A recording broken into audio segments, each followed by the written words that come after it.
Alhamdulillah, wassalatu wassalamu ala sayyidina wa maulana wa syafi'ina wa habibina Muhammad Rasulillah wa ala alihi wa sahabatihi wa man tabi'a sunnatahu wa jama'atah min yaumina hadha ila yaumin nahdah. Ashabul fadilah, hadaratil muhtaramin, sadatana ulama wal masyayikh, terutama keluarga almarhum Mbah Kiai Abu Dzarin, para pejabat pemerintah yang hadir, Pak Kapolres yang saya hormati, rekan-rekan pengurus Nahdlatul Ulama, Pak Haji Wasis, jajaran syuriah, sadati wa sayyidati ayyuhal hudur. Alhamdulillah, malam hari ini saya bisa silatul arham dengan warga Nahdliyin Bojonegoro bimunasabati dzikra wafatil masyayikh, terutama Kiai Haji Abu Dzarin. Mudah-mudahan pertemuan ini membawa manfaat bagi kita semua, khususnya warga Nahdliyin, umumnya masyarakat Bojonegoro. 14 abad yang lalu, ketika dunia dalam keadaan jahiliyah, dalam keadaan biadab, di sebelah barat ada sebuah negara namanya Romawi, Ar-Rum, sudah mempunyai agama Katolik, kitab sucinya The New Testament, Bible, maju pembangunannya, pendidikannya, akan tetapi ada sisi jahiliyah yang sangat mengerikan, yaitu sistem perbudakan.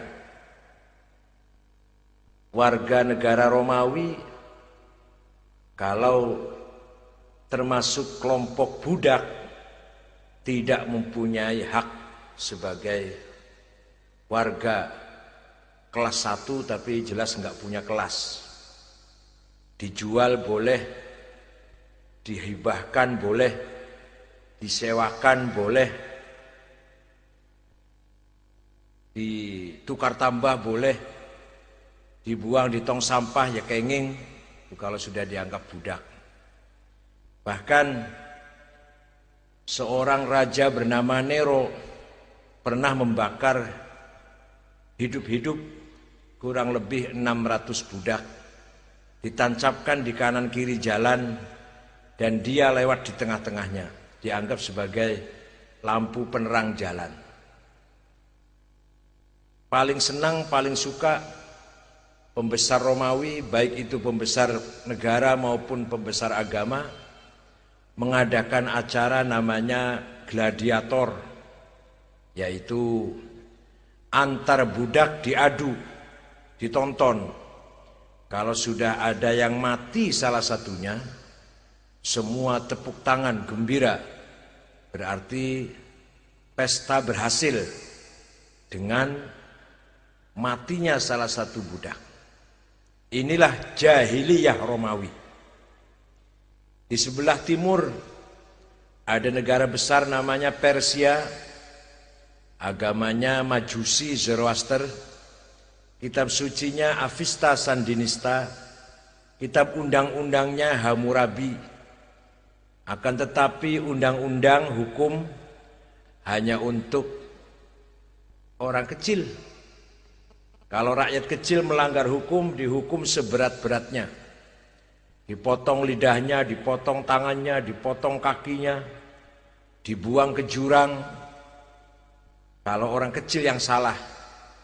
Tapi kalau orang besar, pejabat, atau yang dekat dengan istana, tidak ada ceritanya kena hukuman. Ini namanya sistem jahiliyah yang berlaku di Persia. Barat Romawi, timur Persia, di tengah-tengah ada bangsa Arab 14 abad yang lalu bangsa Arab, bangsa yang sempurna jahiliyahnya. Jahiliyahnya sempurna. Agama nggak ngerti, kitab suci nggak punya, pemimpin agama mboten wonten. Tuhan 360. Allata, Manah, Uzza, Hubal, Ya'uq, Yahuth, Nasr, Suwa', Wud. Itu diantara nama Tuhan. Tuhan mereka. Satu sama lain mudah sekali perang. Hanya karena masalah kecil. Berebut air, berebut rumput. Perang puluhan tahun. Tidak ngerti ilmu pengetahuan. Etika, moral, tata tertib, peraturan nggak ada. Itu bangsa Arab 14 abad yang lalu. Rata-rata buta huruf, nggak kenal baca dan tulis. Tiba-tiba ada seorang lahir namanya Muhammad sallallahu alaihi wasallam. Semenjak masih dalam kandungan ibunya baru masuk bulan kedua, bapaknya Sayyid Abdullah wafat di tengah jalan pulang dari dagang. Lahir sebagai yatim, usia 6 tahun ibunya meninggal, Sayyidah Aminah. Dipelihara oleh kakeknya Syekh Abdul Muttalib. Baru usia 8 tahun kakeknya meninggal. Apa maksudnya? Apa hikmahnya? Rasulullah tidak punya ibu, nggak punya ayah, nggak punya kakek, supaya yang membentuk karakter Nabi Muhammad, yang mendidik beliau adalah Allah sendiri. Bukan ayahnya, bukan ibunya, bukan kakeknya. Sebab kalau yang mendidik itu ayah, ibu, ustadz, kiai, dosen dan guru besar, hasilnya seperti kita ini. Ya, ada yang baik, ada yang setengah baik. Ada yang kalau pagi baik, malam jahat. Ada kalau malam jahat, siangnya baik. Ini karena yang mendidik manusia biasa, seperti saya lah contohnya. Karena mendidik ayah, ibu, ustadz, kiai, dosen, hasilnya seperti kita-kita ini. Kalau Nabi Muhammad yang mendidik Adzabani Rabbi fa ahsana ta'dibi, yang mendidik aku adalah Tuhanku, dengan pendidikan yang ahsan, yang maksimal, ideal. Hasilnya seperti Nabi Muhammad itu. Yang mendidik adalah Allah sendiri. Nabi Muhammad yatim piatu dan buta huruf, nggak pernah belajar, nggak pernah ngaji, tidak pernah menjadi orang terkenal sebelum jadi nabi. Waktu remaja nggak pernah termasuk orang dikenal, karena masyarakat jahiliyah hanya mengenal 3 macam orang. Kalau menjadi salah satu 3 macam orang bisa terkenal, kalau tidak nggak akan terkenal. 1, syair, penyanyi, wah itu bisa terkenal itu. Penyanyi terkenal waktu zaman jahiliyah karena digemari oleh masyarakat. Nabi Muhammad tidak pernah jadi penyanyi. Wa ma 'allamnahu syi'r wa ma yanbaghilah. Jadi Nabi Muhammad tidak pernah terkenal karena tidak pernah jadi penyanyi. Orang jahiliyah senangnya sama penyanyi. Kalau ada orang Bojonegoro seneng banget keterlaluan sama penyanyi, ya rodok jahiliyah masih. Buktinya kalau ngundang kiai amplopnya tipis. Kalau ngundang Inul berapa saja, asal datang. Ngoten nggih? Ngoten mboten? Kalau ngundang kiai amplopnya tipis. Jadi kalau ngundang biduan, penyanyi 4 lagu 50 juta berani, asal datang. Padahal kalau dikasih mantra, doa, jampi, gak jelas lapalnya. Tapi yang penting berhasil, berapa saja. Kalau dikasih doa sama kiai jelas, Allahumma inni as'aluka ridhoka wal jannah wa a'udzubika min sakhatika wan nar, jarum 76 rong bungkus. Tapi kalau sama dukun doanya gak jelas lapalnya, berapa saja asal menang. Kalau orang Bojonegoro masih seperti itu, ya masih rodok jahiliyah.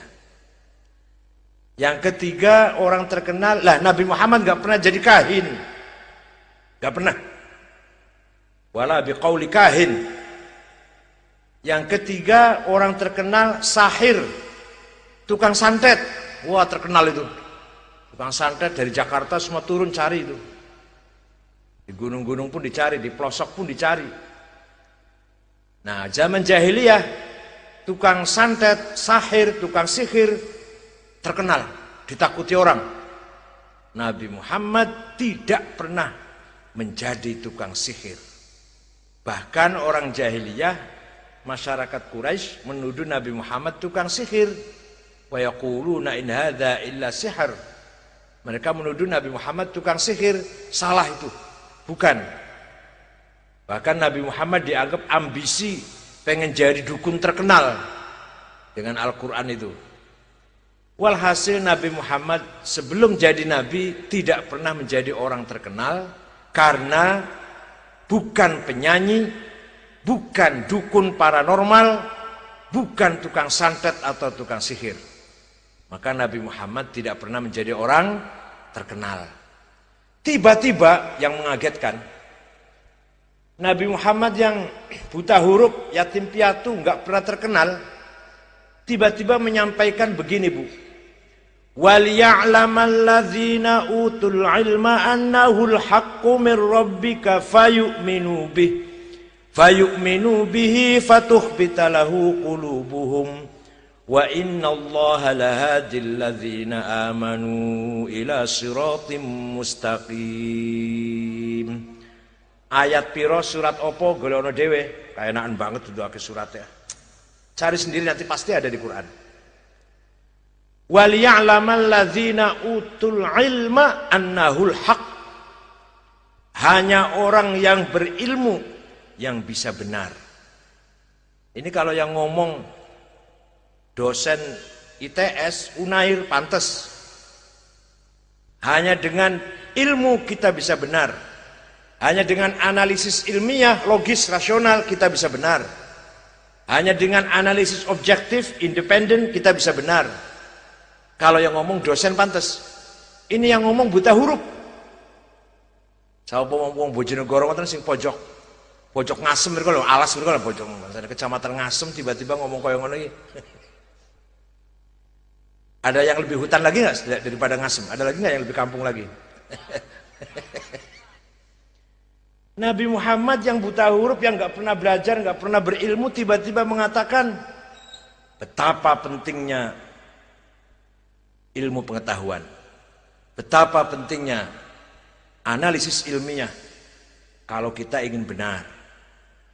Petani ingin beres harus dengan ilmu pertanian, pedagang ingin sukses harus dengan ilmu perdagangan, bermasyarakat, mimpin masyarakat mau benar ya harus ngerti sosiologis, antropologi. Jadi DPR ya harus ngerti politik, semua harus dengan ilmu.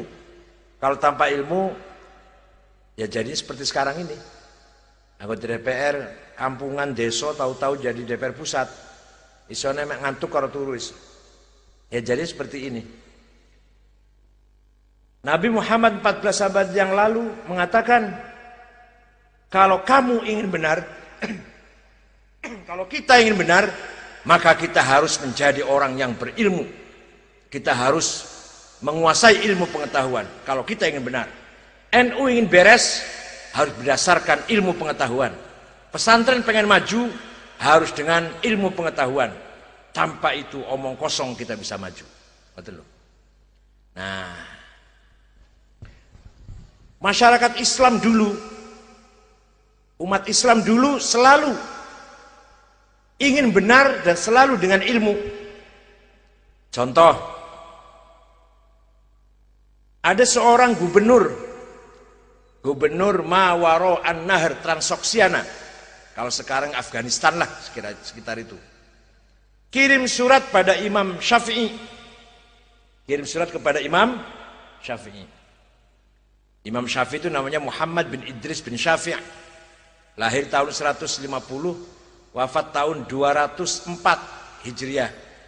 Jadi Imam Syafi'i itu umurnya cuma 54 tahun.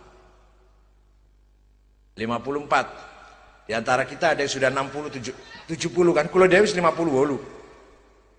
Saya sudah 58. Kalau Imam Syafi'i umurnya cuma 54. Umurnya pendek tapi jembar. Imam Nawawi 45. Kiai Wahid Hashim bapaknya Gus Dur 39. Umurnya cuma. Jenengan umurnya tua tapi dawa tapi sempit. Iki sing umurnya pendek tapi jembar. Gubernur Abdurrahman Al-Mahdi kirim surat pada Imam Syafi'i. Begini, Syekh, Imam, saya ingin paham Islam yang benar. Kalau saya baca Quran belum paham, belum mendapatkan pemahaman. Baca hadis sama, belum mendapatkan pemahaman yang sempurna. Bagaimana caranya memahami Quran yang benar? Imam Syafi'i memanggil muridnya, namanya Rabi' bin Sulaiman Al-Muradi. Rabi', sini. Ini ada surat dari gubernur, ayo jawab yuk. Ayo tulis surat, balas gubernur. Ambil kertas, ambil pulpen. Kamu yang nulis, saya yang ngomong. Dikte. Imam Syafi'i ngendikan, dikte, Rabi' nulis surat untuk gubernur. Jawab pertanyaannya. Nah, risalahnya Imam Syafi'i, suratnya Imam Syafi'i berjumlah 300 halaman. Yaitulah kitab apa jenenge? Ar-Risalah. Asal mula ada ilmu yang namanya ilmu usulul fiqh. Paham mboten iki? Paham mboten? Kata mboten paham mboten? Jadi ilmu usul fiqh itu metode cara memahami agama Islam, prinsip-prinsip jurisprudensi yang diciptakan oleh Imam Syafi'i ketika beliau menjawab gubernur melalui suratnya yang ditulis oleh muridnya Rabi' bin Sulaiman Al-Muradi. Kitabnya namanya Ar-Risalah, tebal segini nih, 300 halaman. Isinya piye isine? Isine ngeten. Kalau ente ingin paham Islam, maka pertama kali kamu harus mencari di Quran bayan ilahi, penjelasan dari Allah, yaitu Al-Quran. Tapi kamu harus tahu ayat Quran buatin satu level. Ada muhkamah, ada mutasyabihah, ada mutlak, ada muqayyad, ada am, ada khas, ada dilala makna hakiki, ada makna majazi, ada nasikh, ada mansukh. Wes, paham iku digoleki kok ora ono. Sudah paham itu dicari kok enggak dijumpai yang dicari. Enggak ketemu. Maka pindah pada bayan nabawi, penjelasan dari Rasulullah SAW, hadis. Tapi kamu harus tahu, hadis juga tidak satu macam. Ada mutawatir, ada masyhur, ada aziz, ada ahad. Kamu cari di hadis sudah paham tentang hadis mutawatir, masyhur, aziz, ahad, belum ketemu. Di Quran tidak ada, di hadis tidak ada yang kamu cari. Maka pindah pada bayan akli, akal harus dipakai. Jadi menawi teng Quran boten wonten, teng hadis boten wonten, pakai apa carinya? Akal. Akal harus dipakai. Bayan akli. Lah akal itu kalau rame-rame kumpul ulama bareng-bareng diskusi, musyawarah, adu argumentasi, debat, berpikir, menghasilkan sebuah hukum, namanya ijma'. Kalau akalnya ulama dewe-dewe mboten kumpul menghasilkan sebuah hukum, namanya qiyas. Qiyas pun macam-macam. Aulawi, burhani, jadali, khitabi, iqna'i, syi'ri, istiqra'i, tamthili, itu semuanya qiyas. Jadi kalau kamu cari hukum di Quran tidak ada, di hadis tidak ada, maka harus pakai akal. Akal, kalau akalnya ulama kumpul musyawarah namanya ijma'. Kalau ulama dewe-dewe namanya qiyas, analogi. Ijma' artinya konsensus. Dengan ijma' dan qiyas, yaitu metodologi rasional, lahirlah ilmu yang dinamakan ilmu fikih. Jadi ilmu fikih itu Pak, bukan bikinan Quran, bukan bikinan hadis, bikinannya ulama. Menggunakan metode namanya ijma' dan qiyas. Ini kita paham gitu, WNU ora paham ini, Masya Allah. Surya pisan ora paham, jelaskannya itu ora paham, nggak bisa menjelaskan dengan baik.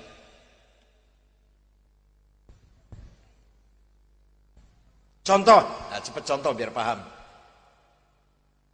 Di Quran bola bali wong salwangsul berulang kali aqimus sholah, aqimus sholah, aqimus sholah. Sholat wajib, sholat wajib, lakukan sholat. Ping piro berapa kali sholat yang wajib? Gak ada di Quran. Namanya sholat itu apa yang wajib?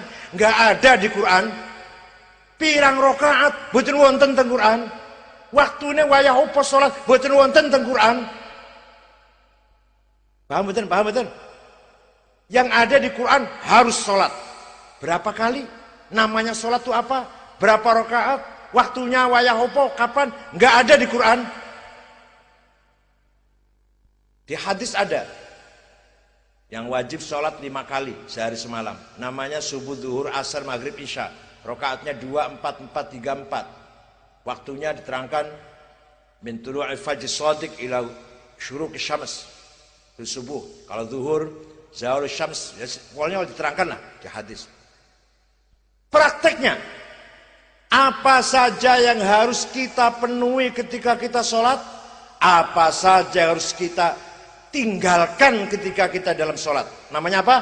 Syarat rukun. Nggak ada di hadis. Hadis yang menerangkan sholat 5 kali, namanya ini, waktunya ini, sekian rakaat. Caranya, juklaknya, aturan sholat, prakteknya, nggak ada di hadis. Baru setelah ada ijma' qiyas, ada bunyi begini. Ini hasil ulama, hasil akal. Nek pengen bener kudu nganggo ilmu tadi loh. Ayat Quran mengatakan, nek pengen bener kudu karo ilmu. Lah ini ilmunya keluar nih, supaya bener sholatnya. Arkanus sholati arba'ata asyar. Rukune sholat ono 14. Al-awwalu takbiratul ihram, as-tsani an-niyyah, ats-tsalitsu al-qiyamu liman istata'a, ar-rabi'u qira'atul fatihati, al-khamisu ar-ruku'u, as-sadisu at-tuma'ninah. Ini namanya apa namanya nih? Apa namanya? Rukun sholat. Bikinannya siapa? Mengatakan ini? Bikinannya ulama. Bukan Quran, bukan hadis. Bikinannya siapa? Jadi nek ono wong ngomong mari kita kembali Quran dan hadis, goblok. Nggak akan bisa sholat, nggak akan bisa sholat. Mari kita berpegang hanya pada Quran dan hadis, goblok. Nggak bisa sholat, apalagi haji. Jenengan kisah haji, ono wong lunga haji. Menang nang hotel Grand Zamzam semono jamin dulu, paling apik, paling dekat dengan masjid. Pas mau ke Arafah tanggal 9, buka Quran, cari di Quran. Dari hotel Grand Zamzam ke Arafah itu arahnya kemana? Utara, selatan, barat, apa timur?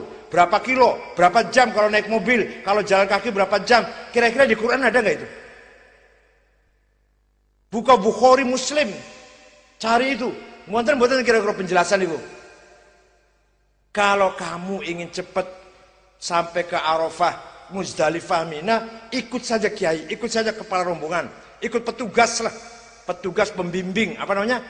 KPIH, petugas bimbingan haji. Ikut saja, pasti nyampe ke Arafah. Kalau kamu cari sendiri di Quran hadis, mau cari Arafah, Muzdalifah, Mina, cari sendiri di Quran hadis. Wong Bojonegoro wis mulih teko omah, nang kono masih urung ketemu, masih goleki terus nang Quran hadis. Artinya kita tidak bisa menjalankan agama dengan benar tanpa ilmunya ulama. Percaya monggo, betul-betul napa iki? WNU kok. Contoh siji maneh ben paham. Quran ketika diturunkan kepada Rasulullah SAW ditulis oleh para penulis. Kanjeng Nabi mboten saged nulis. Petugas tulisnya ada sendiri. Zaid bin Thabit, Ubay bin Ka'ab, Abdullah bin Mas'ud, Sayyidina Ali. Hanya Sayyidina Ali tidak sempurna, tidak full karena sering keluar. Yang full itu Zaid bin Thabit, Ubay bin Ka'ab, Abdullah bin Mas'ud. Tulisan Quran waktu saat menikah, tulisan Quran ketika itu tulisan Arab belum sempurna. Ora iso maca sampean, kula pun bareng delok kok luar negeri, tulisan asli Quran zaman sahabat mboten saged maca. Titik mboten wonten. Ba ta sa ora ono titike. Jim ha kha ora ono titike. Polos gak ada titik itu. Nah, tahun 62 Hijriah baru ada titik. Yang bikin bukan Kanjeng Nabi, bukan sahabat. Yang bikin namanya Abul Aswad Ad-Du'ali, bikin titik. Ba nang isor siji, tak nang dhuwur loro, sa telu jim siji.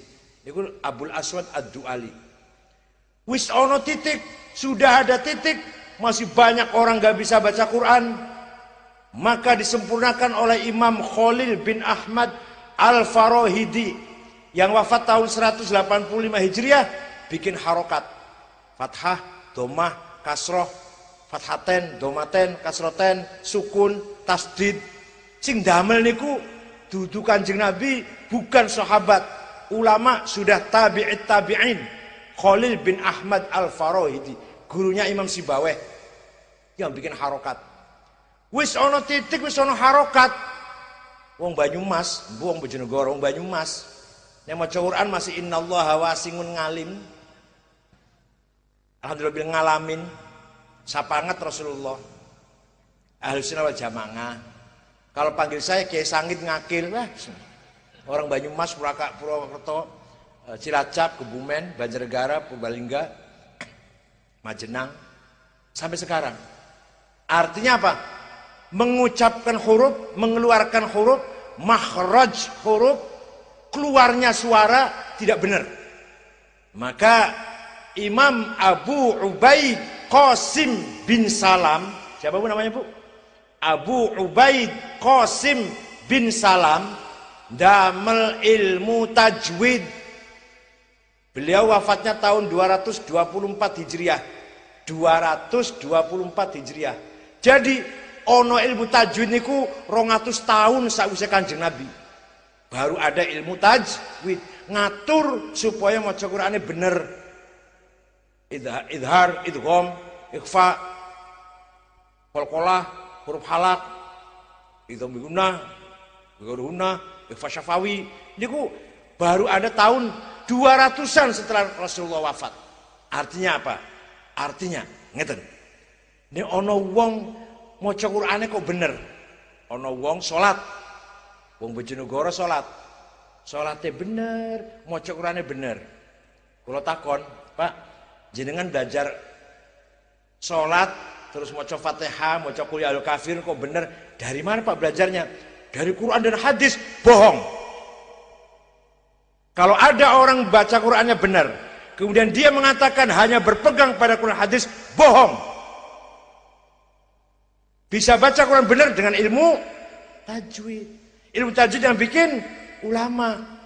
Bisa sholatnya benar dengan ilmu fikih. Ilmu fikih yang bikin ulama. Itu bukan Kanjeng Nabi, bukan Rasulullah, bukan Abu Bakar, Umar, Utsman, Ali, bukan. Yang bikin fikih, yang bikin tajwid. Tahun 99 Hijriah, Khalifah Umar bin Abdul Aziz memanggil seorang ulama namanya Syihabuddin Ar-Romahurmuzi. Syekh, bisa enggak kamu bikin ilmu supaya untuk menseleksi hadis, mana sahih, mana tidak sahih, mana hasan, mana dhaif? Siap, bisa. Imam Syihabuddin Romahurmuzi tahun 99 Hijriah bikin ilmu mustalahul hadis. Kita bisa tahu ini hadis sahih, ini dhaif, ini hasan, ini maqtu, mursal, marfu, mauquf. Dari mana itu? Dari ilmu mustalah. Bikinannya siapa itu? Bikinannya kan Nabi. Mosok Kanjeng Nabi sing duwe hadis ngajari ilmu hadis. Walhasil kalau mau benar kita harus dengan ilmu pengetahuan. Ayat Quran ini lho. Wal ya'lamal ladzina utul ilma annahul haqqu mir rabbik. Kalau mau benar harus dengan ilmu. Ilmu itu bikinannya ulama, bukan bikinan Rasulullah, bukan bikinan Quran, bukan bikinan para sahabat. Ada ilmu bikinan sahabat cuma satu, ilmu faraid, ilmu mawaris bikinan Zaid bin Thabit. Tafsir Ibnu Abbas nafsiri lah cemlong ya apa? Dijubui sidik-sidik. Kitab cilik tafas. Tafsir yang sempurna pertama kali tafsirnya Abu Ja'far Ibnu Jarir At-Tabari 10 jilid. Ulama, bukan sahabat, bukan. Tafsir sahabat buatan sempurna. Ibnu Abbas ya diambil yang penting-penting ngoten lho. Paham mboten? Artinya kesimpulannya kalau ada orang mengatakan mari kita hanya pakai Quran hadis, ilmunya ulama berarti dibuang. Kalau ilmunya ulama dibuang, kita menjadi apa? Goblok, kembali jahiliyah lagi. Paham betul? Ya Allah. Jadi kita ini bisa praktek-praktek ibadah, mempraktekkan semua perintah agama bi'ilmil ulama. Lah ilmunya ulama itu ulama yang mana? Sekarang kita udah terima bahwa ilmunya ulama sangat penting. Sekarang ulama yang mana? Kita Nahdlatul Ulama mengikuti ulama ahli sunnah wal jamaah. Bukan ulama Syiah, bukan ulama Wahabi, bukan ulama Khawarij, bukan ulama Mu'tazilah liberal, tapi ulama ahli sunnah wal inggih menika yaitu nah ini ulama yang selalu mengarahkan kepada kita agar amal kita sesuai dengan sunnatur Rasul sallallahu alaihi wasallam. Maka disebut ahli sun. Kita ini supaya selalu berada sesuai dengan sunnatur Rasul sallallahu alaihi wasallam. Paham betul? Wong NU kudu sesuai karo sunnah. Wes. Sunnah itu ada 3 macam. Wonten pinten sunnah niku? 1 sunnah qauliyah, ngendikane Kanjeng Nabi. Itu sunnah, perintah lan larangane lah. Nomor kali sunnah fi'liyah, perilaku yang dijalankan oleh Rasulullah, itu kita harus ngikutin fi'liyah. Yang nomor 3 sunnah taqririyah. Apa? Sunnah takrir itu apa? Pembenaran dari Rasulullah. Kanjeng Nabi mboten nate ngendikan, Kanjeng Nabi mboten nate nglakoni, ngendikan perintah nggih mboten, nglakoni nggih mboten. Ana sahabat nglakoni, Kanjeng Nabi membenarkan. Ya wis bener wis, ya wis bener. Ngono ku dadi sunnah jenenge. Ngono iku dadi tapi sunnah taqririyah namanya. Kanjeng Nabi mboten nate ngendikan, Kanjeng Nabi mboten nate merintah, mboten nate nglarang, Kanjeng Nabi mboten nate nglampahi. Ana sahabat nglakoni kok Kanjeng Nabi ya wis bener. Iku jenenge dadi sunnah malah. Karena dibenarkan oleh Rasulullah. Sunnah taqririyah. Contoh. Ana wong ana sahabat muji-muji Rasulullah. Ngalem Rasulullah, kathah Pak, mboten namung tiyang setunggal. Sofia binti Abdul Muthalib, Sayyidina Ali, Hasan bin Thabit, Ka'ab bin Zuhair, Zuhair bin Abi Salma. Sing gadah syair memuji Kanjeng Nabi. Ana wong muji Kanjeng Nabi, Kanjeng Nabi napa nate merintah, pujilah saya, nate merintah ngoten mboten? Atau dia sendiri muji dirinya sendiri, mboten nate. Ana sahabat muji, Kanjeng Nabi membenarkan, jadi sunnah.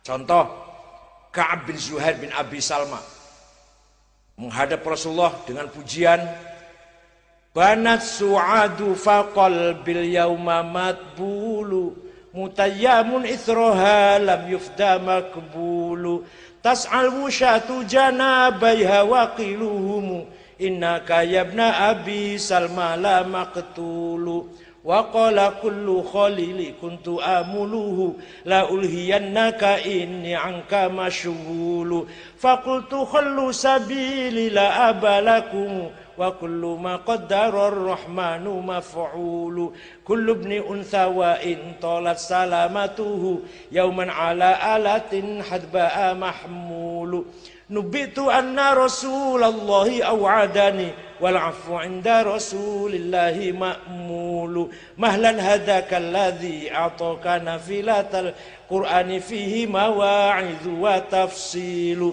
laqad aqumu maqaman law yaqumu bihi arwa asma'u ma law yasma'ul filu innar rasula la sayfun yustadha'u bihi muhannadun min suyufillahi maslulu fi usbatin min quraishin qala qailuha bi batni makkah lamma aslamu zulu zalu fama zala ankasun wala kushufu indal liqa'i wala milun ma'azilu syammul aranini abdalun labusuhumu min nasi dawuda fil hayja sarabilu la yafrahuna idha nalat rimahuhumu qauman walaisu majazi'a idha nilu layat ini kalau diwaca takon jam 4 kok sampean paling syairnya paling tobuati 5 paling malas bola balik ilahi las bosen ganti syairnya ganti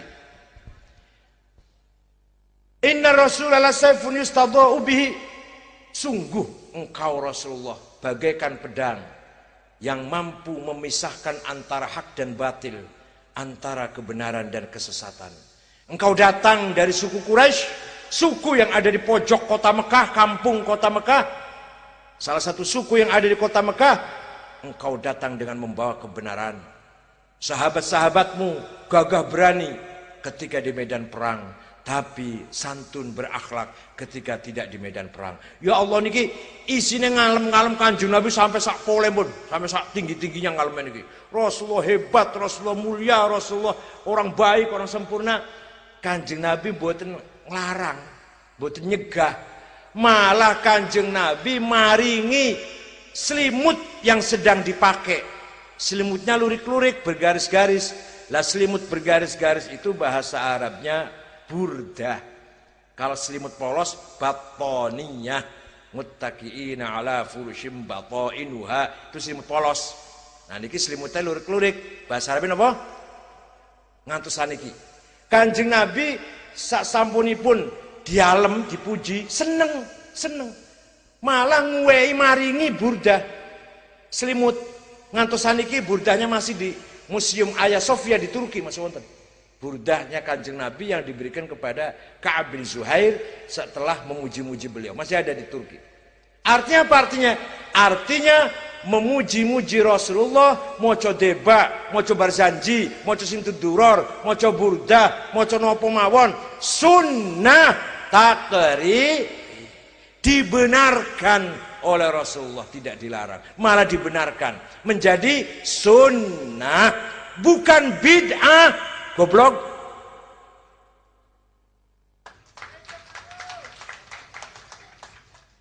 Nah, burdah yang terkenal yang nyampe ke Bojonegoro, burdah karanganipun Muhammad Syarafuddin Abu Sa'id Al-Busiri.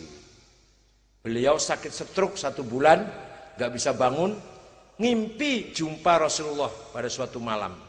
Ya Rasulullah, izinkan saya akan membuat qasidah syair yang isinya memuji-muji engkau, menyanjung-nyanjung engkau. Ya silahkan bikin. Seminggu jumpa lagi, sudah selesai Rasulullah saya bikin. Coba dibaca, saya ingin dengar. Dibaca. Setelah dibaca, fatabassama sallallahu alaihi wasallam, Rasul tersenyum, wa radhiya anhu, senang, menerima, dipuji, wa masaha jasadahu. Diusap-usap, besoknya sembuh, waras.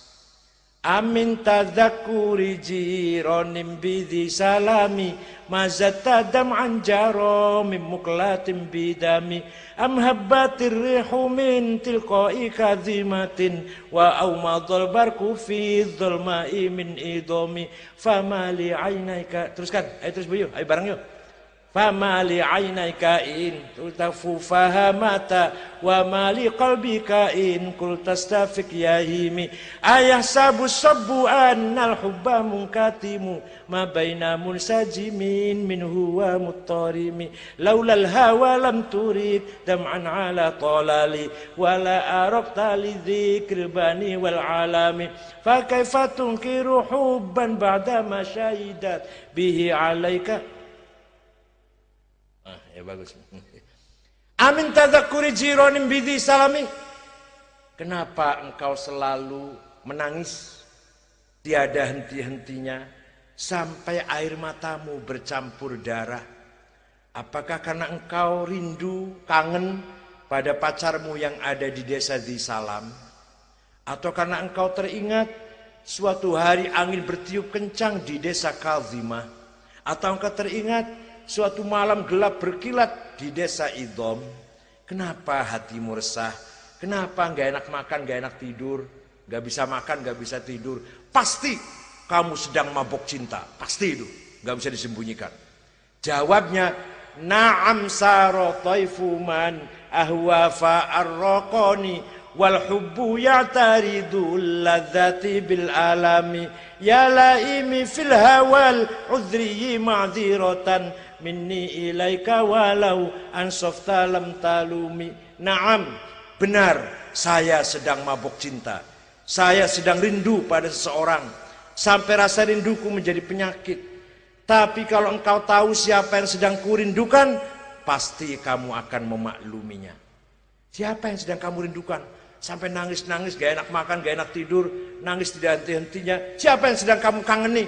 Yang sedang kurindukan adalah Muhammadun sayyidul kaunaini wa thaqalaini wal fariqaini min urbin wa min ajami nabiyunal amirun nahi fala ahadu abarra fi qawli la minhu wa la na'ami huwal habibul ladzi turja syafa'atuhu likulli hawlim minal ahwali muqtahami da'a ilallahi fal mustamsikuna bihi mustamsikuna bihablin ghairi munfasimi faqan nabiyina fi khalqin wa fi khuluqi falam yudanu fi ilmin wala karami da'mad da'at. Teruskan, da'mad da'at hunna sarafi. Tadi ada ngapal tadi? Yang kurindukan, yang sampai aku kangen nangis-nangis adalah Muhammad sallallahu alaihi wasallam. Sayyidul insi wal jin, sayyidul arab wal ajam, sayyidu alamil mulki wa alamil malakut, sayyidud dunya wal akhirah, sayyidul kauni wal wujud.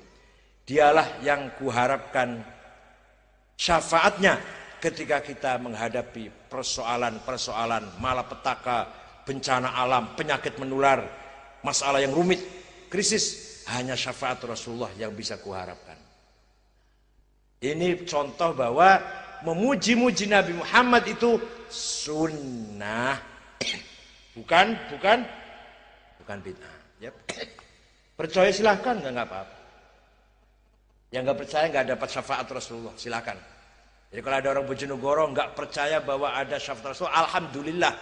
Ben syafaat Kanjeng Nabi khusus gong enu tok. Alhamdulillah. Ojo kabeh. Ini syafaat terus. Ono wong kondok karo kula. Waktu ayah saya mati nggak saya tahlilin. Kenapa? Saya nggak percaya doa itu sampai pada orang mati. Aku ora percaya donga iku teko nang wong mati. Ya wis. Muga-muga bapak sampean digebuki malaikat. Dia tek-tek sampai remuk. Digebuki malaikat kok besok mlebu neraka sampai gesong. Jangan marah orang teko kok. Ojo muring iki ora teko donga ora teko kok. Paham mboten? Dia ngomong donga ora teko Allahumma fir warhamhu wa'fu anhu waj'al jannata wa wathwahu. Mboten teko. Oh enggak nyampe ya wis, muga-muga Allah ma'adzibhu wa adkhilhu nar wadribhu. Muga-muga bapak sampean gebuki malaikat sampai remuk, mlebu neraka, disiksa selawase. Jangan marah, jangan marah. Aja muring, ora teko donga ora teko. Paham mboten? Jadi ana wong ora percaya nang donga iku teko sampe ndongake wis sing elek. Kok muring ora coba jajale muring mboten? Kira-kira nesu mboten kira-kira. Sebab kok bapakmu saiki gebuki malaikat, remuk ajur dia cekecek malaikat mungkar nakir. Semoga besok bakal mlebu neraka wis lah. Selawas-lawase dibakar nang geni. Kira-kira muring mboten ndongake wonten. Aja muring ora teko wae Pak. Ndonga ora teko wae kok. Hadirin kang kula hormati. Nah, inilah semua yang kita lakukan dalam ahli sunnah wal jamaah berdasarkan ilmu pengetahuan, berdasarkan argumentasi-argumentasi ilmiah. Tidak sembarangan kita asal melakukan tapi tidak ada dasarnya. Semua ada dasar ilmu yang benar. Yes. Bukan hanya ilmu agama. Umat Islam dulu menguasai bahkan menciptakan beberapa ilmu pengetahuan. Orang pertama kali membuat matematik, instrumen matematik yang sangat penting. Ono wong Pak, gawe ilmu hitung. Basa wis dadi, ilmu wis dadi, dia bingung. Ini saya beri nama apa ilmu ini?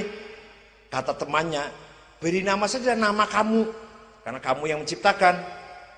Karena yang menciptakan namanya Jabir bin Hayyan al-Azdi, lahir tahun 100, wafat tahun 161 Hijriah, maka ilmunya dinamakan Al-Jabar.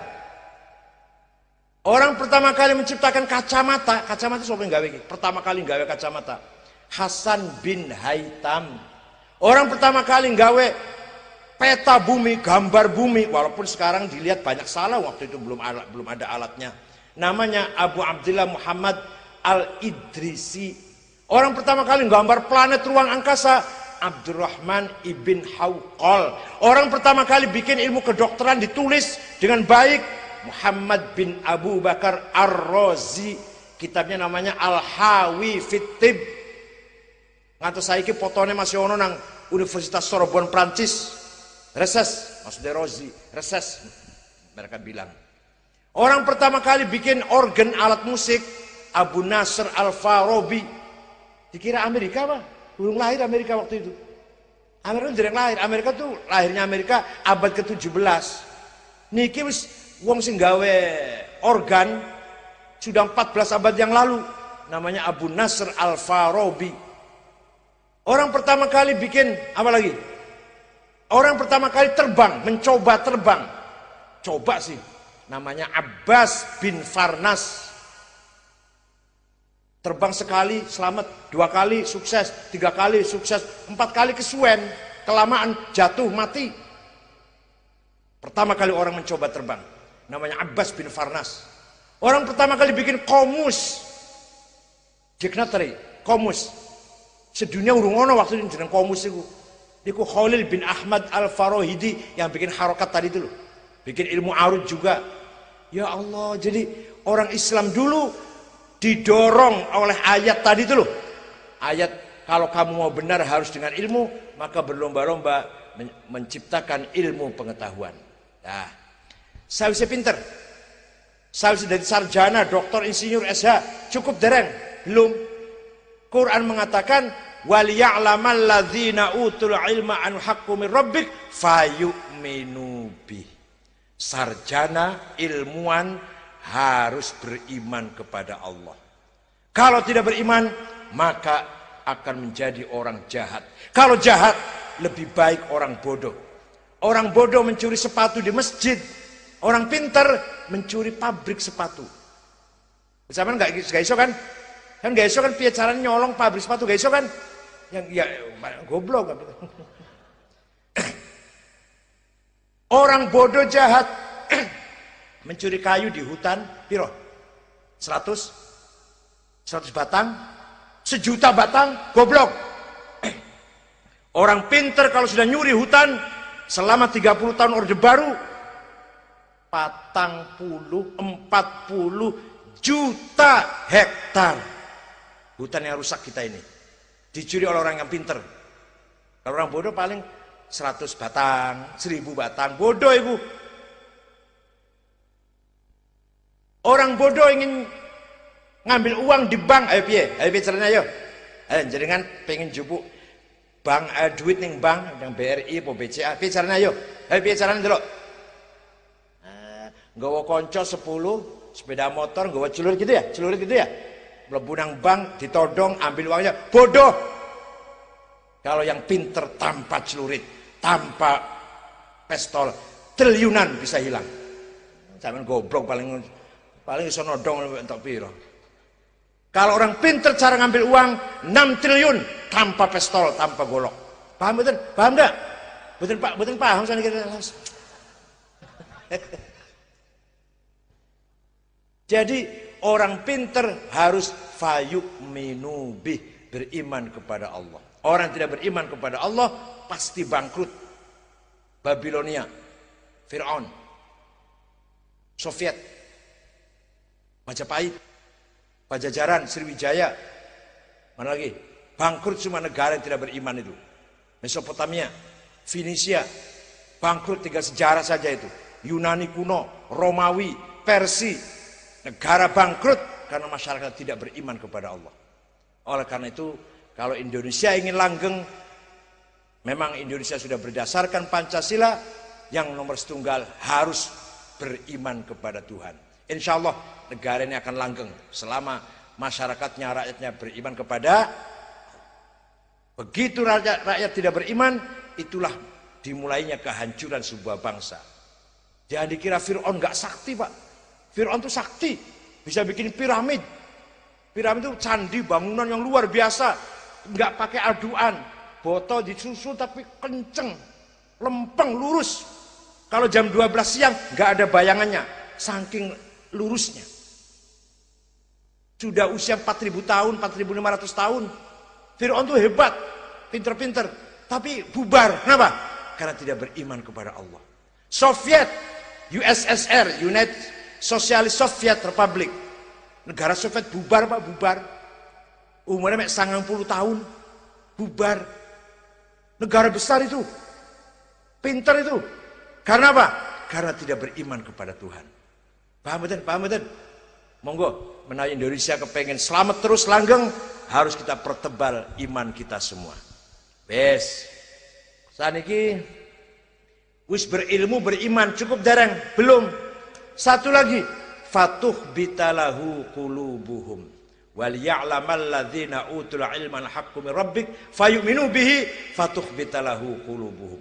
Orang yang beriman, orang berilmu, satu lagi harus berakhlak. Hatinya harus mulia. Ada orang pinter doktor, yo nang masjid yo salat yo haji, tapi tiap hari menfitnah, tiap hari mengadu domba, tiap hari suudzon, tiap hari takabur, mati ya wong koyo mati aja kayak gitu. Enggak ada gunanya itu. Sampeyan butuh mboten? Nah wong koyo iku butuh mboten? Ana wong pinter Pak, insinyur, sarjana, doktor, pinter, ya salat nang masjid salat, ya lunga haji, tapi saben dina kerjane niku ngeduwong, fitnah, ngelek-ngelek kancane, ngadu domba, suudzon, takabur, sombong, egois. Butuh ora nang wong koyo ngono iki? Butuh mboten sampean? Mati ya wong koyo ngono iki ora ono gunane lah. Oleh karena itu bangsa ini akan hancur kalau isinya orang-orang pinter yang tidak berakhlak. Sebenarnya orang yang semakin pinter harus semakin akhlaknya mulia, memberi contoh kepada orang yang bodoh, memberi contoh kepada orang awam. Doktor, insinyur, sarjana hukum, dokter Andes harus semakin berakhlak untuk menjadi contoh orang-orang awam, rakyat kecil. Paham betul? Monggo, mari kita membangun akhlakul karimah. Semakin ilmu kita tambah, semakin akhlak kita baik. Ikhlas, tawadu, santun, pemaaf, husnudzon, selalu baik dengan orang. Mari, semakin kita berilmu, semakin akhlak kita baik.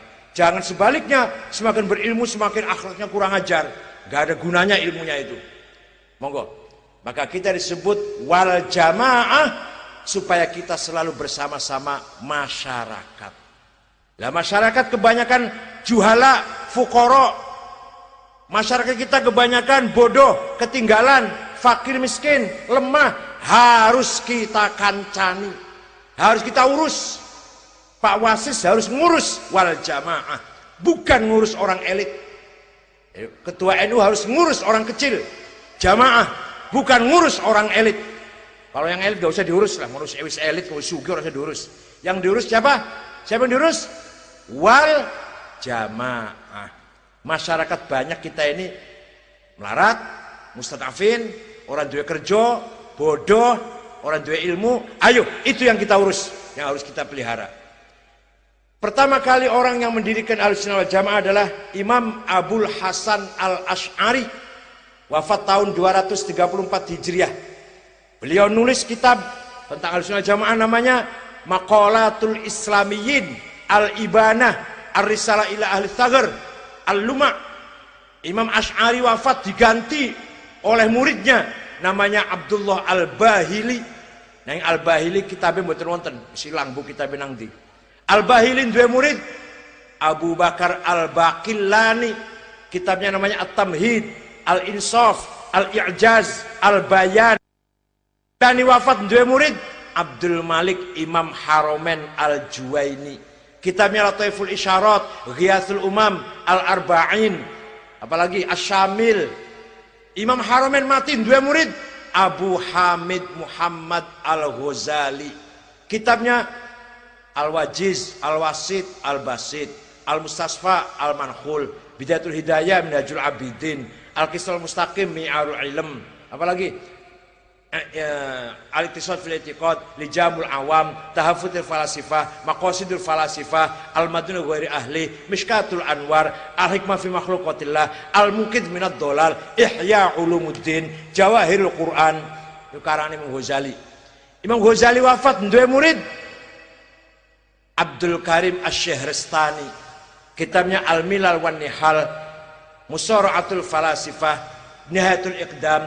Syahrastani wafat dua murid Muhammad bin Umar Fakhrur Razi, kitabnya Tafsir Mafatihul Ghaib 16 jilid, Al-Matalibul Aliyah 5 jilid, Al-Mabahatul Masyriqiyah 2 jilid, Al-Mahsul fi Ilmil Usul 4 jilid. Razi wafat dua murid Aduddin Al-Iji, kitabnya namanya Al-Mawaqif 7 jilid. Al-Iji wafat dua murid Abu Abdillah As-Sanusi, kitabnya namanya Al-Aqidatul Kubra. As-Sanusi wafat dua murid Ibrahim Al-Baijuri, kitabnya Jauhar Tauhid, bisa terjemah bahasa Jawa keh. Baijuri wafat dua murid Ahmad Ad-Dasuki, kitabnya namanya Ummul Barohin. Dasuki wafat dua murid Ahmad Zaini Dahlan, kitabnya namanya Ad-Durarus Tsaniyah, Al-Kawakibud Durriyah Mutamimah. Zaini Dahlan dua murid Ahmad Khotib Sambas Kalimantan Barat, kitabnya namanya Fathul Arifin. Ahmad Khotib Sambas dua murid Muhammad Nawawi Banten, kitabnya Tafsir Munir, Syarah Safina, Syarah Sulam. Nawawi Banten dua murid Mahfud Termas, Arsyad Banjarmasin, Khalil Bangkalan, Abdus Somad Palembang. Mahfud Termas gak ada kitab Manhaj Dzawin Nadhar, Bughyatul Mustarsyidin. Mahfud Termas dua murid Kiai Hasyim Asy'ari. Kiai Hasyim Asy'ari nggawe Nahdlatul Ulama, wafat diteruskan oleh putranya Wahid Hasyim. Wahid Hasyim ketua PBNU, Menteri Agama, dan anggota tim inti PPKI, Panitia Persiapan Kemerdekaan Indonesia. Soekarno, Hatta, Agus Salim, Kahar Muzakir, Wahid Hasyim, Muhammad Yamin, Abi Kusno, Laimena, Maramis. Jadi Wahid Hasyim tidak termasuk yang menjadi panitia mempersiapkan proklamasi 17 Agustus 45. Jadi NU melu gawe negara ini Pak. Dikira NU sunnah tahlil wae apa? Ojo watir Ahlussunnah wal Jamaah itu tepung, silsilahnya tepung. Itu dari Imam Asy'ari ke sini. Dari Imam Asy'ari ke sana bagaimana? Asy'ari gurunya namanya Abu Ali Al-Jubai. Abu Ali gurunya Abu Hasyim Al-Jubai. Abu Hasyim gurunya Abul Hudzail Al-Allaf. Al-Allaf gurunya Ibrahim An-Nazzam. An-Nazzam gurunya Amr bin Ubaid. Amr bin Ubaid gurunya Wasil bin Atha. Wasil bin Atha gurunya Sayyidina Muhammad bin Sayyidina Ali. Putranya Sayyidina Ali namanya Muhammad dari istri kedua. Siti Fatimah wafat, Sayyidina Ali nikah lagi dengan Khawlah binti Ja'far dari suku Bani Hanifah.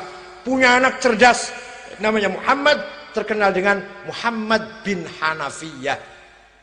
Kanggo bedakan karo Sayyidina Hasan Husain. Oh, ini bukan cucu Rasulullah tapi istri lain. Muhammad bin Hanafiyah ngulang di Masjidil Haram. Muridnya pinter-pinter, Ghailan ad-Dimashqi, Ma'bad al-Juhani, Wasil bin Atha. Itu muridnya itu. Ghailan ad-Dimashqi, Ma'bad al-Juhani, pendiri madhab al-Qadariyah, madhab liberal, intelektual. Wasil bin Atha, pendiri Mu'tazilah. Ngoten lho asal ceritane. Alah, ceritong ini orang ngerti sampean.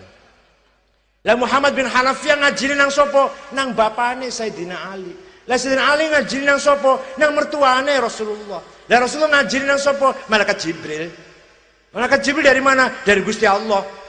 Jadi panjenengan melo NU itu silsilah tekan Gusti Allah. Luar biasa. Luar biasa. Ayo ormas yang lain mana silsilahnya sampai kemana? Silakan tanya. Ente ormasnya apa? A. Ayo. Pendirinya siapa? Muridnya siapa? Gurunya siapa? Bisa sampai Rasulullah enggak? Kalau sampai jempol. Kalau NU insya Allah sampean melu NU tekaning Rasulullah pak sanadnya. Jangan khawatir. Paham betul? Paham betul? Milo kita harus bersyukur kita menjadi warga Nahdlatul Ulama, ahli sunnah wal jamaah. Jangan khawatir. Pada kuburan takone mungkar nakir, "Man rabbuka?" Siapa Tuhan kamu? Nek dijawab Allah, takon maneh. "Wa man nabiyuka?" Siapa nabi kamu? Muhammad. Ya bener, jawab bener. Tapi takon maneh. "Wa ma kita buka?" Supaya cepet nyingkrih mungkar nakir. "Man rabbuka?" Rombongan Hasyim Asy'ari Tebuyireng. Itu yang tegas saja. Oh iya. Oh iya sudah saya tahu. Oh maka tengah akhirat tuh ono wong amalnya bagus semua, soleh semua, dosanya kecil-kecil, langsung masuk surga tanpa dihisab. Kan ngoten nggih? Tsulutsy yadkhulunal jannata bighairi hisab. Ono kiai-kiai amalnya soleh, dosanya cilas mlebu surga lah tanpa dihisab. Ono maneh amalnya soleh banyak, dosanya juga banyak. Wes nang surga wis lah. Wa tsulutsiyatu nabidunubihim wa khotoyahum fayufaru lahum. Disempuro dosane, amalnya banyak, dosanya banyak. Udahlah masuk surga. Yang ketiga, modelnya sampean model ini. Yang ketiga ini. Wa tsulutsiyatu nabidzunubi wa khotoya 'idzam. Dosa tok amale ora ono. Dosanya gede-gede, amal solehnya nol. Kata malaikat, wah yang ini neraka ini, nggak bisa. Dicarikan jalan keluar supaya SP3 nggak bisa, neraka ini. Nggak mau pak, saya nggak mau masuk neraka. Kenapa? Karena saya cinta ulama. Karena saya ikut ulama. Malaikat ketawa, kamu ngaku ikut ulama, amal kamu tidak ada yang mirip amalnya ulama. Ulama soleh kamu kurang ajar, ulama ibadah kamu nggak pernah, ulama nggak pernah dosa kamu peminum pemabok. Mana buktinya bahwa kamu cinta ulama? Mana amal kamu tidak ada yang seperti amalnya ulama. Sebentar malaikat, saya punya bukti katanya. Sebentar saya ambil. Dia pergi sebentar datang lagi, kalender saya NU. Gambarnya ulama semua, nggak pernah ada gambar Luna Maya, Cutari, Inul, nggak pernah. Sejak saya lahir, sejak saya dewasa. Tahun 60-an, tiap tahun kalendernya NU semua. Mbah Wahab, Mbah Bisri, Mbah Hasyim, Mbah Mahfud Siddiq, Mbah Abdullah Ridwan, Kiai Ilyas Ruqyat. Ayo mana fotonya yang bukan ulama? Malaikat rapat pak, malaikat rapat. Dengan sesama malaikat, ini gimana ini ada orang kayak gini nih. Ini ngakunya cinta ulama, amalnya jelek, tapi memang buktinya kalendernya NU semua. Fotonya kiai semua, nggak pernah ada fotonya bintang film atau artis. Akhirnya sepakat, malaikat sepakat, sudah surga aja surga lah. Bukan surga itu. Wa thulutsiyatuna bidzunubi wa khotoya 'idzab ghairu annahum yashhaduna an la ilaha illallah wa anna muhammadar rasulullah sallallahu alaihi wasallam. Amalnya jelek tapi satu modalnya. Syahadah bi alla ilaha illallah wa syahadah bi anna muhammadan rasul. Buktinya diperkuat dengan bukti kalendernya NU. Wes surga wis tenan itu. Oleh karena itu mari masyarakat Bojonegoro beriman, berilmu dan berakhlak, apalagi menghadapi pilbub. Mari kita dahulukan akhlakul karimah. Boleh bersaing, harus, boleh kompetisi, boleh berlomba, tapi tetap jaga akhlak, tetap jaga fatsun. Jabatan hanya 5 tahun, jangan sampai mengorbankan akhlak, jangan sampai mengorbankan persaudaraan, jangan sampai mengorbankan kerukunan. Jaga kerukunan persaudaraan. Tetap pilihan monggo, beda-beda. Misalkan wong NU nyoblos bupatinya beda-beda, ora apa-apa usah, ora apa-apa wis. Tapi yang penting akhlaknya tetap baik, tetap akur dalam hal-hal yang lain. Jangan sampai hanya karena pemilihan bupati kita bertengkar, kita tidak solid, kita mboten akur. Syukur pilihan wong NU siji. Wah, ini umpun. Malah niku pasti menang lan akur niku bakal niku. Asal bagi-baginya rata. Ini masalah bagi-bagi nih masalah ini. Ya Allah. Hadirin kang kula hormati, politik dewasa ini gak karu-karuan. Kenapa? Karena memasuki era globalisasi. Era yang sangat global, sangat umum. Apa yang ada di luar negeri pasti mempengaruhi dalam negeri. 30 tahun yang lalu sosialis ambruk, sistem ekonomi sosialis Soviet ambruk, Yugoslavia bubar, Eropa Timur bubar, Jerman tadinya 2 sekarang jadi 1 lagi. Sosialis dikecam, gagal membangun ekonomi sosialis karena bertentangan dengan naluri kemanusiaan. Sekarang saniki yang lagi digoyang, yang lagi dikritik, yang lagi demo, kapitalis. Wall Street di Washington tiap hari di demo bahwa kapitalis itu hanya memperkaya sekelompok orang saja, lainnya miskin semua. Kekayaan triliunan, miliaran dolar hanya milik orang-orang tertentu saja. Yang lainnya rata-rata melarat lah, pas-pasan lah. Ini hari ini kapitalis sedang didemo terus, Pak. Insya Allah yang paling pas bakal manusia akan sadar sistem ekonomi Islam. Kalau ekonomi Islam piye? Silahkan orang kaya, tapi syaratnya harus halal cara kayanya. Dan kalau sudah kaya harus zakat, infak, sedekah, wakaf, hibah, korban, akekah, nazar, apalagi apa meneh? Itu harus itu. Kaya silahkan, tapi kalau udah kaya harus ada pemerataan, bukan hanya pengembangan tapi juga pemerataan. Kaila yakuna dulatan bainal agniya'i minkum. Jangan sampai kekayaan harta hanya dinikmati oleh orang-orang kaya saja. Harus ono sing merojol, ono sing netes teng masyarakat kecil. Lah, sebenarnya idealnya seperti itu. Orang yang paling kaya sedikit, kelas menengah banyak, yang miskin sedikit. Sekarang belum sampai ke situ. Orang yang kaya sedikit, yang paling banyak, yang miskin, kelas menengah sedikit. Idealnya nanti konglomerat, ya harus ada sih, pasti ada. Orang yang kaya sedikit, kelas menengah yang banyak. Yang di bawah orang miskin sedikit. Maka program pemerintah ada yang namanya KUR, kredit untuk rakyat. Tapi mbu prakteknya orang tekonan isor ya. Heran saya juga, saya pernah ngomong tuh sama presiden, ada Pak Khairul Tanjung, ada yang punya Bank Mega. Ini KUR ini sampai 16 triliun kemana? Orang miskin yang mana yang dapat? Saya pulang ke Cirebon, tanya tetangga saya si Dul, si Jumadi, Solikin, Dulkipli, Madrais, nggak ada yang dapat kur ini.